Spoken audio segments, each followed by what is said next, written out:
The Predator franchise has had one wild ride, from the perfection of the 1987 original to some seriously uneven sequels and spin-offs that nearly buried the whole thing. But just when it looked like it was all over, director Dan Trachtenberg came out of nowhere and reminded everyone why this sci-fi franchise was iconic in the first place. In this video, we are breaking down how Prey, Predator Killer of Killers, and now Predator Badlands have managed to breathe new life into a decades-old series thanks to Trachtenberg. And with the release of his new film, it's time to look back on it all. We'll trace the full Predator timeline, see where things went off the rails, and explore how Trachtenberg helped to bring this franchise back from the potential brink of death. 1987's Predator wasn't just another classic 80s action film, it was lightning in a bottle. It was directed by legendary director John McTiernan, who would go on to make another classic action flick like Die Hard in the following year after. He managed to blend pure macho energy with an undercurrent of great tension and sci-fi horror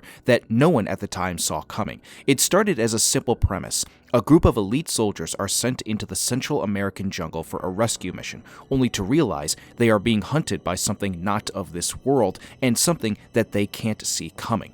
The simplicity of that premise is exactly what makes it one of the most iconic films in history. A movie that was so suitable for the time where people were actively going out in droves to see blockbuster films like this. A movie that made almost $60 million domestically on a $15 million budget without an international release. At the time, that was a very impressive number, even if not one of the biggest blockbusters of its time when comparing to other films that were much bigger than it. The original script, written by Jim and John Thomas, went through several revisions before 20th Century Fox gave it its green light. It seems like a lot of these revisions ended up helping it out to what it was before the final cut. That simple premise is what gave it the legroom to make as much money as it did and still stand the test of time even nowadays, where someone like me can come to call it one of his favorite films. I love the 1987 film so much. It's one of the only 80s films that I've seen to this day that is not as dated as any other examples that I've seen, and it still holds up. The cast was stacked with some of the biggest action stars of the decade: Arnold Schwarzenegger, Carl Weathers, Jesse Ventura, Bill Duke. It was like the Mount Rushmore of 80s action heroes that so many were fond of. But what made Predator stand out wasn't just the big muscles or the awesome action sequences. It was the mystery. It starts like a straightforward military rescue story. Then, slowly, the tone shifts. The jungle becomes a trap. The soldiers, who usually dominate every battlefield as this particular squad's record shows, are now suddenly powerless. It's a brilliant genre twist, and what surprised me the most to learn is that the trailers in 1987 were not all that interested in hiding that big twist that lots of people to this day who hadn't seen the movie did not know about until they saw it for the first time. I'd say that that's certainly an interesting way to have gone about doing it back in the day, and I wonder how much different it would have been if the original trailers hadn't revealed the Predator. What's easy to forget now is just how innovative Predator was for its time. The mix of practical effects with the Predator itself, tight direction, and minimal dialogue created this slow burn intensity that felt completely different from other action movies. It wasn't just explosions and one-liners from Arnold, it was atmosphere and that sense of not knowing what's out there for you to fight after you thought your mission was completed. Every sequel, spin-off, or reboot style of film that came after had tried to capture that same balance and magic of what made the first film so great. But unfortunately, that's where the roads led to a dead end for what came after. When Predator 2 hit theaters in 1990, it had some massive shoes to fill. I'd imagine that many people back in the day were asking the question, how do you follow up greatness with such a simplistic film like the original? The answer, apparently, was to take the creature out of the jungle where it worked best and drop it right into another kind of wilderness. Los Angeles, a movie that barely even connected that much into that first film, and in some ways almost felt like it was trying to tell its own story. Predator 2 swapped military commandos for street cops and drug cartels, and at the center of it all was Danny Glover as Lieutenant Mike Harrigan, a grizzled LAPD cop centered in a city that is tearing itself apart.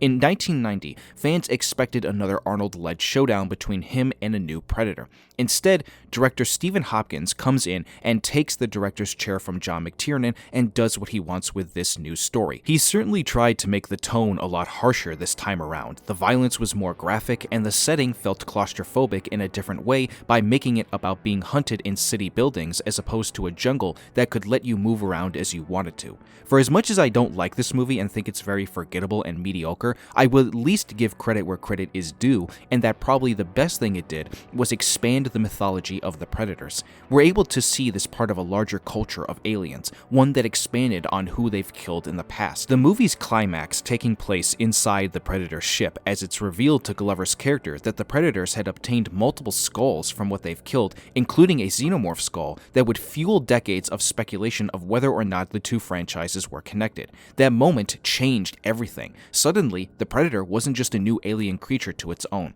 It was part of a bigger universe, one that stretched far beyond Earth, where we had only been to. Again, say what you will about this movie, but that was a baller way to end it. This would in time lead to the next two films that came after. By the early 2000s, the Predator franchise had gone quiet just a bit. It had been over a decade since Predator 2, and while the alien was still a pop culture icon, no one really knew where to take it next. But there was one idea, a dream matchup and collaboration that fans had been talking about and speculating for years. Alien vs. Predator. Now, it's no surprise that for a lot of people, these two films are either the worst in their rankings, or they were just fun and dumb enough to where they might rank it above a few of the other entries within the series. For me, I only see these movies as either mediocre with the first 2004 film, or ultra bad with the next one that came after in 2007. These two movies weren't the first time the two iconic aliens had clashed together. There had been multiple comics that were made before it in the early 90s. I have not read any of these comics, but for those of you who are watching the video that probably have, you can tell me if this was a good way to start the universe-infused concept of a crossover. The goal with the 2004 film was ambitious. A team of archaeologists and explorers discover a massive pyramid buried under the ice of Antarctica. Inside, they find a structure that predates human civilization, and of course, they trigger something that's been dormant for centuries, and is what allows for the very crossover event to come alive for the first time. Like with Predator 2, say what you will about it, I am glad that it at least tries to do something unique with a story about how the universes are actually connected. The flashback scene of the Predators and Xenomorphs fighting is probably one of the best things about the movie. It helps to establish a measly cool way to understand the hate that the Predators have for the Xenomorph creatures, and why they were turned to stop this pyramid from opening back up and releasing more Xenomorphs into the modern times. Where this movie stumbled was with its direction and that damn PG-13 rating. I've been open about this before, but I do not think that Paul W.S. Anderson is a good filmmaker. The same man who's most known for his work on every single one of the live-action Mila Jovovich Resident Evil films. I mean this as no offense to him. I'm sure he's a nice dude, but he is not a good film director. The other big mistake was how the PG-13 rating stripped away the brutality both franchises were known for. 20th Century Fox taking away that R rating at the time was like how Halo fans got flashbanged with Halo 4 becoming the first Halo game to be rated T for teen, and it had moved away from being rated M for mature. There was just simply no reason to do that, even though the movie is still really violent. I just don't understand the purpose of making it one rating lower when you know the past films were heavy on being rated R. They thankfully changed that around with the sequel that came after with Alien vs. Predator Requiem by making that one R rated, but unfortunately, not even that saved that pile of garbage. Yep. No sugarcoating on this one. This movie is just really bad. Like with what the first movie did, it featured characters you don't give a shit for and a setting that only feels like the most out-of-place setting of any of the Predator movies combined. It picks up as a direct sequel right after the 2004 film by showing the Predator ship crashing into a Colorado town because the main Predator from the first movie turned into a Xenomorph Predator hybrid, which crashed the ship and allowed for another area on Earth to be contaminated and turned into a Xenomorph hunting ground that needed to be contained before they started to spread to the rest of the country. The movie is infamous for how dark it literally is. The lighting makes whole scenes hard to see, the way it's edited also doesn't help that, and the tone is relentlessly grim and dull. It's a movie that tried to go back to the roots of horror and brutality, but it forgot one key ingredient: characters worth caring about. Unlike past films, there's no emotional anchor. You don't give a fuck about any of these people, nor about any of their cliché decision-making tropes. They just make them the most boring characters you've ever seen, whether through the characters' personalities or even how they are acted by the actors. The movie was so bad and poorly received critically and from the audiences, so much to the point where it killed both franchises in one blow. But that didn't stop 20th Century Fox from making another film 3 years later and would try to get back to basics and to rediscover the stripped-down survival horror that it started with the first original film. By 2010, the Predator franchise was in a strange place. The AVP experiments had completely fizzled out, with too much crossover spectacle and not enough soul. Fans were craving something that felt good again, something that understood what made the 1987 original such a masterpiece.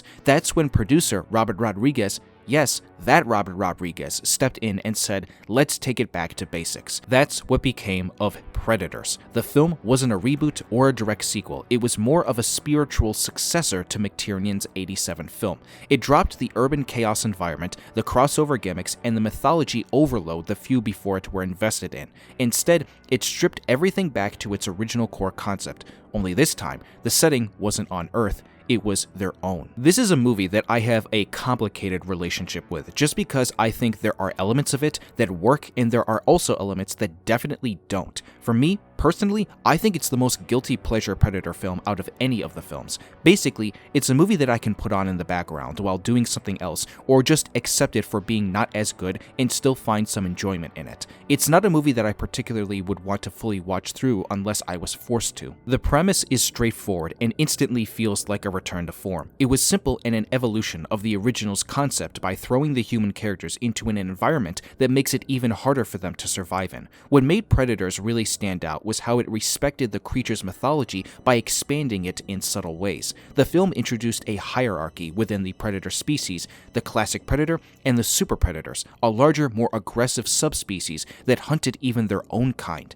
It wasn't just monsters fighting humans anymore, it was predators fighting predators. The creature designs were a love letter to the original Stan Winston designs, but with each predator having a unique armor and weapons. It showed that this species had variety, culture, and strategy. They weren't just killers, they were tacticians. And while the film leaned heavily on the first movie's structure, a group of fighters slowly picked off one by one, led by Adrian Brody's Royce and a stacked rest of the cast, the movie still suffers from an aspect of nostalgic references that don't exactly feel earned and feel forced for the sake of making callbacks. Royce essentially becomes Arnold from the first movie after he's got nothing left to fight with and must use what's at his disposal to fight the predators. All of these characters, while interesting by their archetypes and backgrounds, didn't get as much development as they could have, and it overall just feels like a safe movie with no new risks. And in doing that, it set the stage, even if unintentionally, for the next attempt to quote-unquote redefine what Predator could be.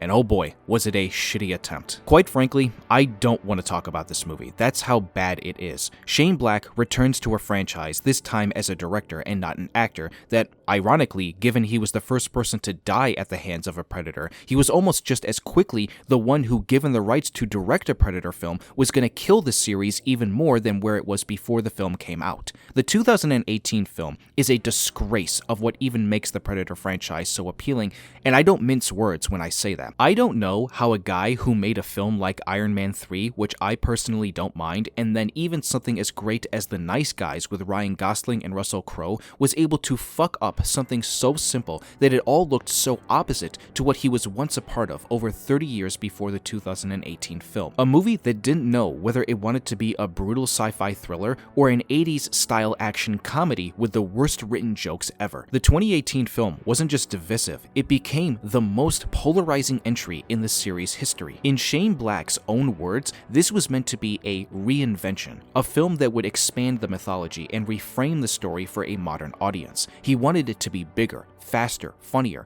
a kind of Predator meets Marvel movie energy. The whole basis to what the story is about in this movie on the surface is so much to take in, and yet when you read between the lines, it's even more ridiculous than you think. A lot of people to this day jokingly say that the real story of the movie is that it suggests that the predators are trying to harvest human DNA to make themselves stronger, and they are specifically trying to target this kid who is on the spectrum suffering from autism and harness his abilities in order to become the next step in human evolution. I'm not even really sure what to say to that. It's just so unnecessary for that to be the plot of a Predator film, trying to do so much with little to no need of a plot point that in any way would make the movie cooler if it was also used as a way to make fun of someone in the process. That's how you know this entire movie just has no idea what it wants to be. Not even 2 years after this came out did we get another film that focused on autism with The Accountant, and that gave way more respect to how autism was utilized in making a character cool and someone you could care about while also being well acted by Ben Affleck's main character. You couple that with the fact that the movie was hit with major studio interference that led to massive reshoots that changed the entire ending. Early test screenings reportedly featured a darker, more atmospheric finale set at night, replaced in the final cut with a chaotic daytime battle that felt rushed and tonally inconsistent. The final scene involving a Predator killer suit designed for humans to wear was the last straw for a lot of fans. It turned the mythos of the Predator into something that felt more like Power Rangers than anything else. And oh yeah, let's not even mention the fact that there was an actual Predator hired on as a background actor who worked with Olivia Munn's character, which sent the behind the scenes of it all into some very bad press once the movie was out, which got the rest of the main cast to back her up. All in all, it was just a bad mess that needed to be swept up and thrown in the trash. This movie is an abomination. It should never have been made, and to this day, I am shocked that it didn't instantly kill this franchise and give it any less of a possible chance to get another film made in the future. And with that being said, we have reached the moment that you've all been waiting for me to talk about within this timeline explained video. 4 years later, and as quick as it came to be, thanks to a new merger and set of filmmakers to take on the franchise once more, we got the savior film, Prey. After the Predator crashed and burned in 2018, it felt like the franchise had finally bled out. Too many sequels, too much bad noise around it, and the creature that once terrified audiences had become a punchline. Out of nowhere, director Dan Trachtenberg, the mind behind 10 Cloverfield Lane, and the director of the first ever episode to one of the most popular current airing television shows, The Boys, delivered a film that might have revived Predator, a film that made people remember what made the Predator special. I didn't mention this in the intro, but it feels necessary to mention it now. The other group of people who should be given thanks for this film's existence, other than Trachtenberg, is Disney, 20th Century Studios, and Hulu. Because of Disney's purchase of 20th Century Studios years before a movie like Prey got off the ground, they were able to integrate the property rights into their company and allow a streaming service like Hulu to get involved with making that first film with Trachtenberg. It was during a time when COVID was in its bigger days, and the film wasn't going to be given a theatrical release, but that might have been the thing that allowed it to get as popular as it was and let people see the vision that Trachtenberg and the studios around it were allowing him to create. When I say that this movie redefined the franchise, I don't necessarily mean that through the formula. I more or less mean that through the art of storytelling. You can do the same formula over and over again, but at the end of the day, you need a story that can keep audiences interested and want more. Setting this movie during the 1700s in a Comanche tribe and with no modern weapons to help stop a more advanced predator was a big swing and a risk that paid off. Dan Trachtenberg stripped away the clutter that had weighed the series down. There's no exposition dump about alien DNA or government conspiracies, and it doesn't tell you about the predator. It just shows you what it can do, the same way the original did.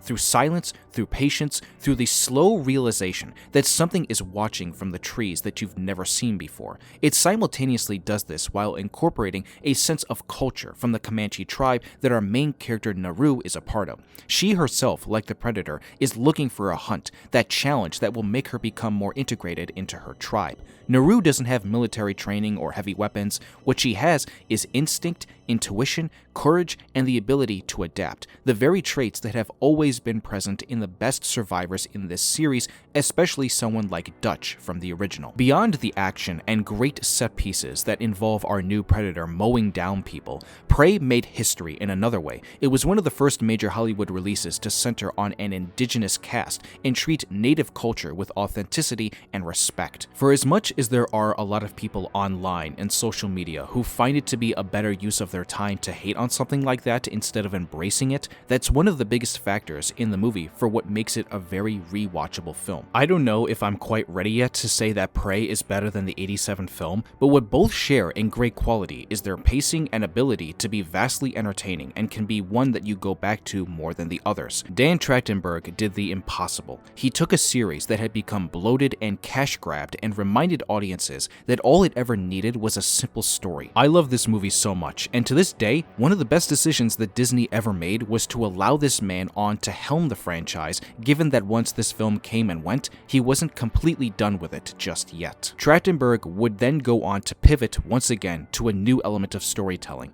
telling an animated anthology series of 3 new Predator stories on Earth in 3 separate time periods. Now, I'll just cut to the chase with this one. I like this movie a lot, not as much as Prey, but I do like it. You can hear more of my thoughts on the film in the video above in the corner. By going animated and anthology, the film avoids many limitations of live action and big budget expectations. The multiple time periods allow for fresh visuals, styles, and stakes. While the genre and time periods take a shift, the formula remains. Predator versus prey, that primal duel, the sense of vulnerability, the surprise of being hunted by something that you don't know. It's all there. It anchors the idea that in this universe, predators aren't bound to just one time, place, or set of humans. They are universal. It's an idea that fans have been wanting for years, where we could see different kinds of people who are their own warriors take on the ultimate alien warrior. The way it ends sets up for some potential continuations into the future if, say, Trachtenberg were to go on with making more films or act as a producer to more if he doesn't continue directing.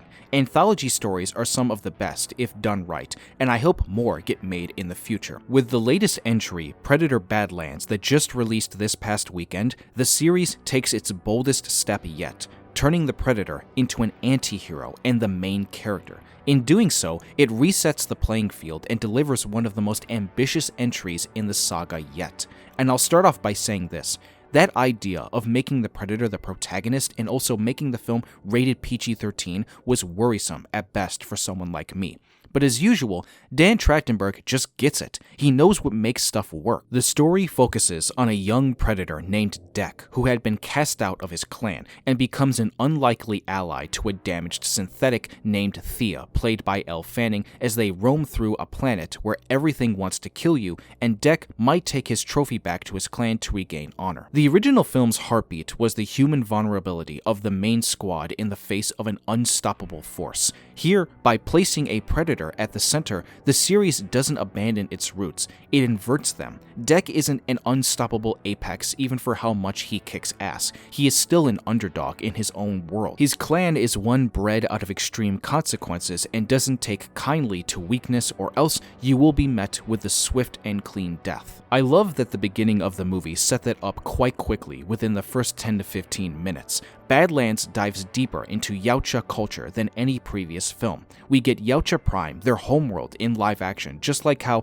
I believe we saw it in Killer of Killers, and we also get the Predator's language spoken on screen as well, and we see how clan politics shape the relationships and arcs of a character like Dek. He is a character searching for his purpose in spite of all the circumstances that led to him getting onto that planet that we focus on in the rest of the film after the beginning. This level of lore expansion gives longtime fans payoff, and you can feel that the world has a lot of intrigue to it, while still being accessible for newcomers who have probably never seen a film before within the franchise. I'm not necessarily here in this video to discuss every plot point within the film, but only to give you an idea of how Dan Trachtenberg establishes this movie as a good sequel worth giving a shit about, especially when he knows that the direction it takes is one that needed to be made. It signals that the Predator saga is not limited to Earth, humans, or the same mold that had shaped it throughout any of the other films that had come before it. The world of the yautja is broad, the universe is bigger now because of Badlands, and it's also at this point not afraid to just admit that it and the Alien series are connected and all taking place in the same universe. Having synthetics from the Weyland-Yutani Corporation in this plot was also another big swing. That part of the plot, once Elle Fanning comes in, had an element of a Disney-like story to it, with the charm that she brings and how much humor she wanted to bring to certain situations that these characters come across. Thankfully, that tone didn't get overly annoying to the point where I couldn't shrug it off. I just got used to it. I think these characters gelled together well enough to where I could care throughout the entire runtime. Without giving really anything away, the ending of the movie helps to establish that there feels like a lot is coming in the future if the story continues on. The box office after weekend number 1 was very, very good, and the audience reaction only helped to bolster it even more. Finally, I think the most striking thing about this movie comes from a quote that Trachtenberg gave in an interview while promoting the movie, where he said, "When we are talking such a crazy bold swing, I get it. I get there would be criticism, but there's worse criticism the other direction if you are just retreading and remaking the same kind of thing over and over. Then not only will hardcore fans not like it, but also just any fan of going to see a movie won't like that either. So for me, it's much more important to make something that is bold and original and make sure the movie is super fun." How the Predator franchise has been handled by Dan Trachtenberg is exactly how you are meant to do it. You are meant to evolve it, modify it, and do it all for the better in order to not make it feel stale and tired and allow the audience to organically find more interest in it and want to see more films or experience any other form of media around it, whether it's books, comics, video games, or even a television series if you feel that's necessary. Predator is a franchise that could easily have gone down the television route when Hulu took it over for Prey in 2022 and made it feel smaller than it should be, but it didn't do that. And that's not necessarily a dig at a show like Alien Earth, given they are two in the same with their worlds connecting. I actually enjoyed that show, but there are other franchises who make television series in live action that significantly shrink their universe and don't make it feel as worth it in the end because of the stories that they are telling. I'm looking at you, Star Wars. As much as I enjoy some of the stuff that you've been making recently, I'm also not naive to say the truth, which is that some of the stories you've been making lately into television should have just been made into movies. But that's a conversation for another time. When you look back across nearly 4 decades of Predator movies, every film tried to answer the same question: what makes a Predator story work? It's hard to imagine that most franchises would survive much of what Predator has gone through. Until Trachtenberg came along, he knew that with a film like Prey, he had to start with the baby steps of that simplistic formula. Killer of Killers was the next step in the evolution to that formula, and then here now with Badlands, it was reinventing the wheel. What separates Dan Trachtenberg from the directors who came before isn't just technical skill or visual flair. He treats the Predator mythos as a story worth telling, where the past Predator directors were pretty much just guns for hire that did as they were told and didn't feel the need to give it their all. Dan Trachtenberg didn't just save Predator by going back to the basics, he saved it by moving it forward as well. He's once again given us a reminder of why we care, and I look forward to seeing whatever he does again in the future if he continues to make more. But the most important question is this: what do you all think? What are you hoping to get out from the future of the Predator series with him involved? Rank the films down below and give me your list. Leave your comments with all your answers. I can't wait to see what you guys say. This is a video that I've never quite made before, so if it's something that you would like to see more of, please do let me know. Now that we are all caught up, rank the films down below and give me your lists. Leave your comments with all your answers. I can't wait to read what you guys say. This is a video that I've never quite made before, so if it's something that you would like to see more of, please do let me know. You can do that by hitting the like button, subscribe if you are new here, and please turn on that notification bell. I'm trying to build an awesome film community on here, and your support would be appreciated. That's a wrap, folks. I hope everyone here has a wonderful rest of the day, and I will see you all soon for the next video.